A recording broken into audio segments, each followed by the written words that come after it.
হানি সিং হঠাৎ মাঝপথে মাথা ন্যাড়া করে ফেলেছিলেন কেন? শাহরুখ খানের সাথে ট্যুরে গিয়ে তার এমন কি হয়েছিল যে তিনি পারফর্ম করতেই ভয় পাচ্ছিলেন? আমাদের সবার প্রিয় ইয়ো ইয়ো হানি সিং আবারও তার জীবনের অন্ধকার অতীত নিয়ে কান্নাকাটি করতে হাজির হয়েছেন। কেরিয়ারের যখন একেবারে তুঙ্গে, চারদিকে শুধুই ইয়ো ইয়ো রব, ঠিক তখনই নাকি তার উপর ভূত ভর করেছিল। মানে প্যারানোয়া আর বাইপোলার ডিসঅর্ডারের ভূত।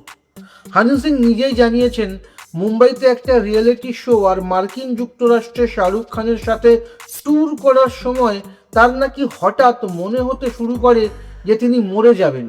অবস্থা এমন পর্যায়ে পৌঁছেছিল যে শিকাগোতে রিহার্সালের জন্য যখন তাকে ডাকা হয় তিনি সোজা না করে দেন। স্বয়ং শাহরুখ ভাই ফোন করে জিজ্ঞেস করার পরও তার নাকি মন গলেনি।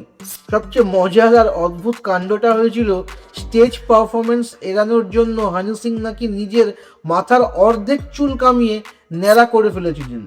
ভাবুন একবার, কি জিনিয়াস বুদ্ধি! কিন্তু কপাল খারাপ, টিমের লোকজনও কম চালাক নয়। তারা বলল, কোনো সমস্যা নেই ভাই, আপনাকে আমরা টুপি পরিয়ে স্টেজে নামিয়ে দেব। আলটিমেটলি তার আর পালানো হয়নি।